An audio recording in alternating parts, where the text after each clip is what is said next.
Welcome students, welcome to AIR Gurukul. My name is Rohit Srivastava और इस session में हम लोग करंट इलेक्ट्रिसिटी में मोबिलिटी स्टार्ट करेंगे। Okay, so let's begin the session.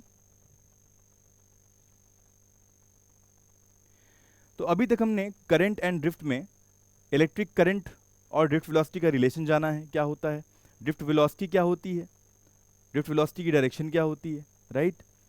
तो अब हम जानेंगे एक नया टर्म जिसको मोबिलिटी कहते हैं। देखो, मोबिलिटी को हम लोग म्यू से शो करते हैं और इसकी वैल्यू होती है VD/E, यानी कि ड्रिफ्ट वेलोसिटी अपॉन में इलेक्ट्रिक फील्ड स्ट्रेंथ। तो म्यू जो है उसको डिफाइन किया जाता है drift velocity per unit electric field strength. ठीक है, जैसे कि मान लो कोई कंडक्टर दिया गया हो,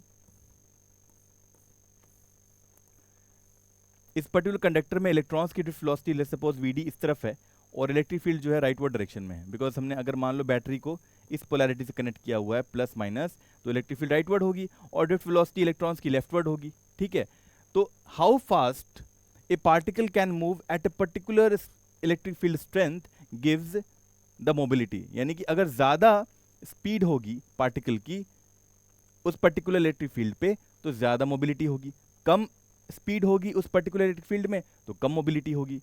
ये मोबिलिटी का मतलब होता है। ठीक है, अब मोबिलिटी का SI यूनिट अगर निकालने जाएंगे तो क्या आएगा, देखो देखो SI यूनिट निकालने के लिए VD को देखो, VD का SI यूनिट होता है वेलोसिटी, है तो मीटर पर सेकंड हो जाएगा। और इलेक्ट्रिक फील्ड को हम लोग 2 यूनिट से शो करते हैं। इलेक्ट्रिक फील्ड का एक यूनिट तो होता है Newton per coulomb, because force on test charge upon में टेस्ट चार्ज, ये बेसिक डेफिनेशन है इलेक्ट्रिक फील्ड की, जिससे फोर्स का न्यूटन आ गया और कुलम जो है वो चार्ज का आ रहा है, टेस्ट चार्ज का, तो न्यूटन पर कुलम एक यूनिट होती है। लेकिन एक फॉर्मूला और जानते हैं हम लोग, delta V is equal to minus E.dr, right. तो यहाँ से इलेक्ट्रिक फील्ड कितना आ रहा है, माइनस डेल्टा V अपॉन में dr, और डेल्टा V वोल्टेज है तो ऊपर में वोल्ट आ गया और dr मीटर में आ जाएगा बिकॉज इट्स लेंथ, तो वोल्ट पर मीटर एक और यूनिट होती है।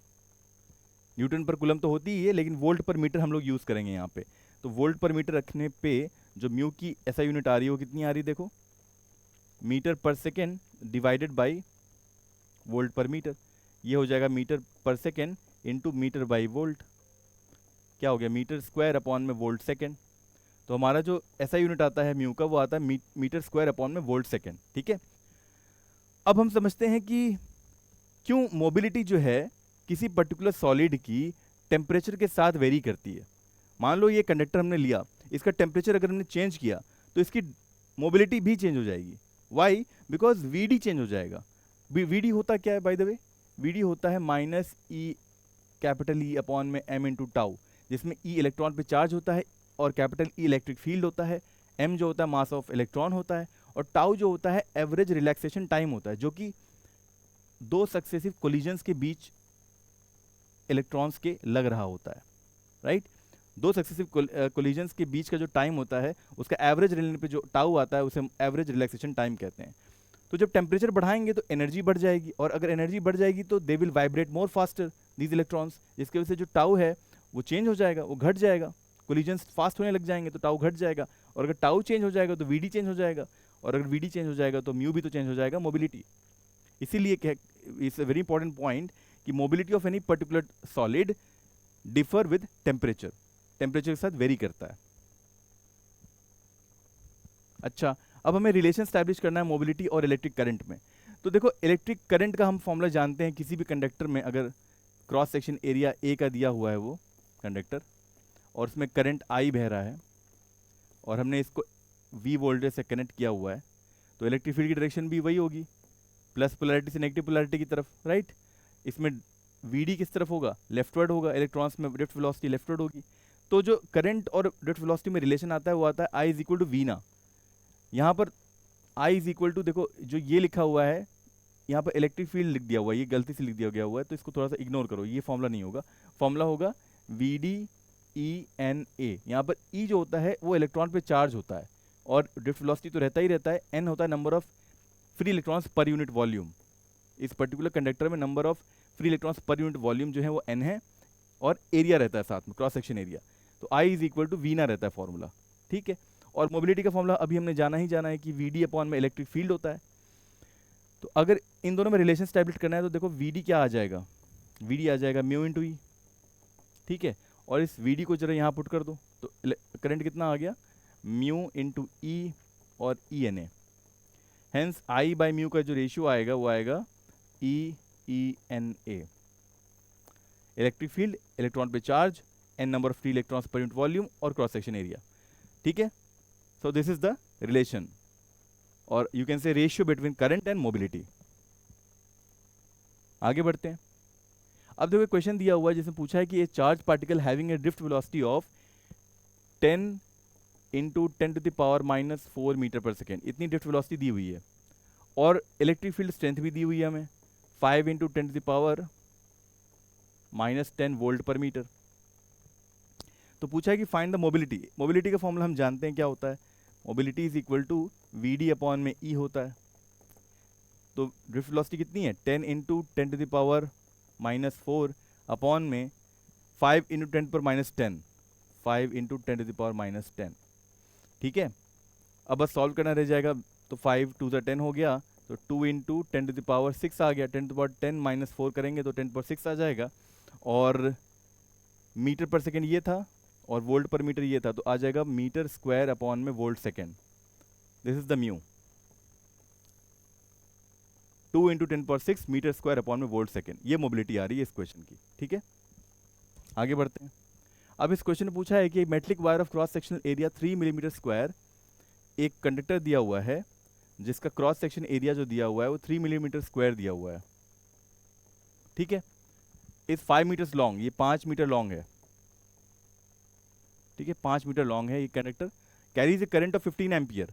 इसमें जो करंट है वो 15 एम्पियर का फ्लो कर रहा है। The electron density in the conductor is 8 into 10⁻27 पर मीटर क्यूब। तो जो n की वैल्यू है वो 8 इंटू 10⁻27 पर मीटर क्यूब है, यानी 1 मीटर क्यूब में नंबर ऑफ फ्री इलेक्ट्रॉन्स जो हैं वो इतने हैं। हमें ड्रिफ्ट वेलोसिटी निकालनी है इलेक्ट्रॉन्स की पहला, और उसके बाद इलेक्ट्रिक फील्ड स्ट्रेंथ भी दी हुई है 5 वोल्ट पर मीटर। तो इस इलेक्ट्रिक फील्ड स्ट्रेंथ की वजह से हमें मोबिलिटी निकालनी है इलेक्ट्रॉन्स की। दो चीज़ें निकालनी है, ड्रिफ्ट वेलोसिटी निकालनी है और मोबिलिटी निकालनी है। ठीक है, तो स्टार्ट करते हैं ड्रिफ्ट वेलोसिटी से। तो हम लोग जानते हैं करंट का फॉर्मूला क्या होता है, वीना होता है, V D E N A, जिसमें ई इलेक्ट्रॉन पे चार्ज होता है। यहाँ पर गलतियाँ होती हैं कि इलेक्ट्रिक फील्ड रख देते हैं बच्चे कभी कभी, तो इलेक्ट्रिक फील्ड से कंफ्यूज नहीं होना, यहाँ पर ई रहेगा जो कि स्मॉल ही रहेगा वीना में। अब देखो करंट हमें 15 एम्पियर दिया ही हुआ है, वी डी निकालना ही है। ई पे जो चार्ज होता है वो होता है 1.6 इंटू 10⁻19 कूलम। एन जो दिया हुआ है वो दिया हुआ है 8 इंटू 10⁻27, 8 इंटू 10⁻27। और एरिया, क्रॉस सेक्शन एरिया भी दिया हुआ है 3 मिलीमीटर स्क्वायर। तो देखो सिंस सब चीज़ें जो हैं एसआई में हैं, खाली ये 3 मिलीमीटर स्क्वायर जो है ये एसआई में नहीं है, तो इसको हमें कन्वर्ट करना पड़ेगा एसआई में। क्या करना पड़ेगा, देखो 1 मिलीमीटर जो होता है 10⁻³ मीटर के बराबर होता है। तो 1 मिलीमीटर स्क्वायर कितने के बराबर हो जाएगा, 10⁻6 मीटर स्क्वायर के बराबर हो जाएगा। तो ये कितना आ जाएगा, 3 इंटू 10⁻6 मीटर स्क्वायर। तो यहाँ एरिया रख दो 3 इंटू 10⁻6 मीटर स्क्वायर। अब सब एसआई में हो गए और वीडी इससे आ जाएगा हमारा। तो वीडी कितना आ जाएगा, 15 अपॉन में 1.6 इंटू 10⁻19, 8 इंटू 10⁻27 और 3 इंटू 10⁻6। ठीक है, तो देखो 10⁻19 और 10⁻6, 10⁻25 हो गया, और 10⁻27 के साथ ये दोनों मल्टीप्लाई होंगे तो 10⁻2 हो जाएगा, नीचे में 100 आ जाएगा। तो 15 अपॉन में 100 और ये 1.6, ये 8 और ये 3, 24 इंटू 1.6 बन रहा है, राइट, 24 इंटू 1.6। तो जो वी डी आ गया हमारा वो कुछ इतना आ रहा है, राइट, जिसको हम लोग चाहो तो निकाल सकते हैं सॉल्व करके। वी डी की वैल्यू आ जाएगी 15 में अपॉन में, इसको 10 रहने दो, और 24 इंटू 16 कर दो, एक 10 1.6 से मल्टीप्लाई कर दो। तो अब क्या वैल्यू आ रही है, 5 से कटेगा, 5 3 15, 5 2 10, फिर 3 8 24 हो गया। तो ये आ गया 1/16 इंटू 16, 256 हो गया नीचे, इतना मीटर पर सेकेंड। ये हमारा ड्रिफ्ट वेलोसिटी आ गया। अब मोबिलिटी निकालना है, तो मोबिलिटी का फॉर्मूला क्या होता है, मोबिलिटी का फॉर्मूला होता है वी डी अपॉन में ई। वी डी है 1/256, 1/256, और ई कितना है, 5 है। 5 है, तो जो ये म्यू आएगा हमारा वो आएगा 1/256 इंटू 5, इतना मीटर स्क्वायर अपॉन में वोल्ट सेकेंड। ठीक है, जिसको हम लोग फर्दर कैलकुलेट कर सकते हैं, जिसकी वैल्यू डेसिमल में आएगी। तो 1/256 इंटू 5, ये क्या आ गया, म्यू आ गया हमारा, और ड्रिफ्ट वेलोसिटी कितनी आ गई, 1/256 आ गई। ठीक है, so this how we come to the ending of this session students. तो अगले सेशन में फिर मिलेंगे एक नए टॉपिक के साथ। Until then keep learning and keep having fun with physics. Thank you very much.